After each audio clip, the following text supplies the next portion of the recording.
Hey, so I wanted to talk about our library resources really briefly. You should have learned about the library resources at least a little bit in English 100. However, the resources you're going to be using predominantly in 110 are going to be literature focused. So I want to just kind of go over that.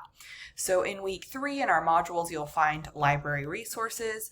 When you go to open it up, you'll find links. This video will be here as well, but you'll find links to the library's homepage, to the English 110 resource guide, which I want you to use a lot, and to Golden West Library page overall.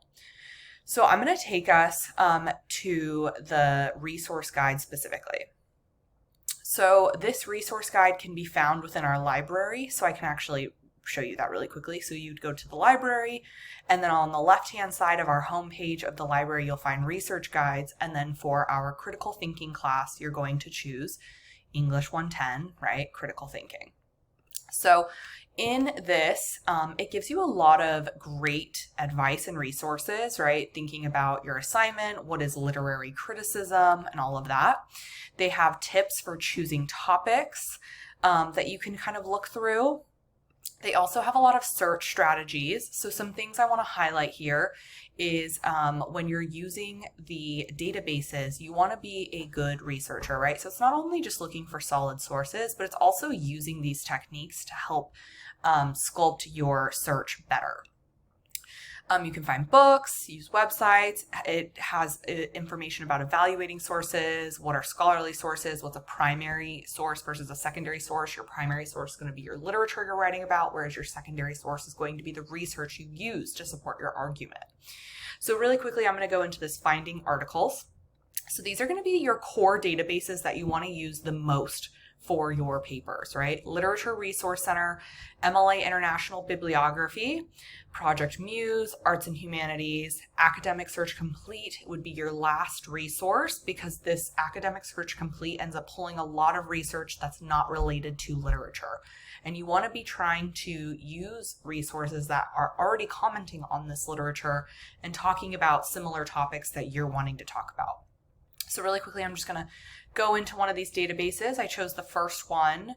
If you're not on Golden West campus, you're typically going to have to sign in. This one didn't make me sign in, which was great, but so something you want to think about. So you can use the advanced search option, which breaks it down for you. But one of the things that was brought up in those shortcuts for searching is a Boolean method, and that is the and, or not connector. I usually leave these fields on keywords rather than, specifying what they should be, because it's going to narrow your search down sometimes too much. So maybe let's say I want to write about, I don't know, Sunny's Blues, and I want to write about race. Something about race. Not really sure, but thinking about it. Oh, whoops. Notice that I left race as the name of the work. So you got to go backwards, right? And do Sunny's Blues, and then change this to that keyword, right? And then race. So what pops up? Relevant. So there's 4 literary criticisms. So The Shudder and the Silence, James Baldwin on White Terror, Fathers of God, Religion, right? James Baldwin, all this stuff about James Baldwin. All right. So maybe we're just like, let's just look at this, right? And maybe we look through it and we're like, yeah, this seems good. Some tips that I want to show you. So every database is going to have a citation tool. It's not always going to be in the same spot, but you can click it. And what type of citation do we want to use? We want to be using MLA, right? So we click MLA, make sure you're on MLA, and then you can just copy paste this into your works cited very simply. And that way you already have your sources cited. So the other thing I highly recommend is sending your articles to yourself in an email, and maybe holding it in a folder in your email until you're done with the essay and you're not going to look at it again. Then you can delete that folder. It's a good way for you to keep a hold of your sources, because often what will happen is students will forget what source they use. They maybe aren't citing it well, right? And this is a good way to kind of like guarantee you are going to cite all your sources. This specific database allows you to like highlight and take notes. So that's pretty awesome. You can annotate as you go. The other thing is if some students like to save the link so that they can go back to it. If you save the link, do not save the link in the top URL bar. Save the permalink, which not every database gives you this, but this one does. This link, if you were to save this on like a Google Doc, will bring you directly back to this. So maybe you're like, I'm not liking that there's only 4, so I want to just type in, Sunny's Blues. Let's just see. Oh, I said only blue. Let's do blues. Oh, the biblical foundation of Sunny's Blues. All right, so there's just quite a bit more, right? Look at, there's 99 rather than the 4 that we were having come up. So maybe we want to pop through and like look at some of these, right? And get ideas.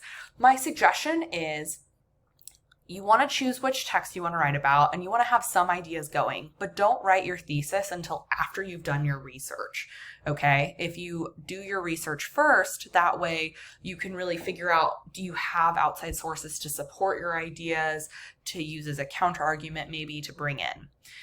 So I went back to our resources page, and then all of these databases are going to be a little bit different. So MLA, International, I'll just like look at one more, but there are other ones too, right?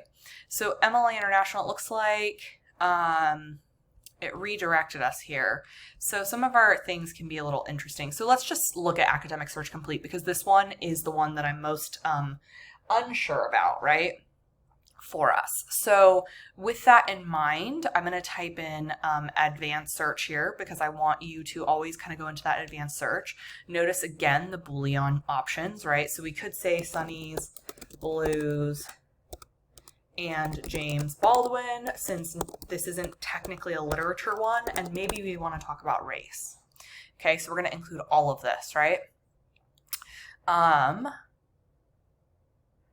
So let's see what pops up. Oh, no results popped up. All right, so let's just get rid of race. Let's see what pops up. So we have 5 here, right? So something to note is you want to make sure on Academic Search Complete that you have this selected under Limited To, and you want to make sure you select full text because if you don't, you might get sources that you can't actually open. And then when you have the sources here, you would select PDF full text.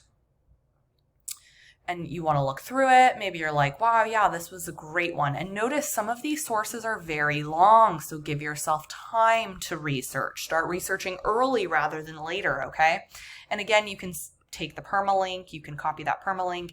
Over here is your citation tool to the right. And so you want to cite the MLA 9 formatting. Notice that this background is a light gray. So when you copy paste this over, it might carry that gray over onto your Works Cited. So get rid of that gray background. My biggest suggestion also is to keep track of which databases you've been using, what you've been typing in, and what combinations you've been making. That way, when you come to me and you're like, I can't find resources, and I go, which databases have you looked at, and what have you already typed in?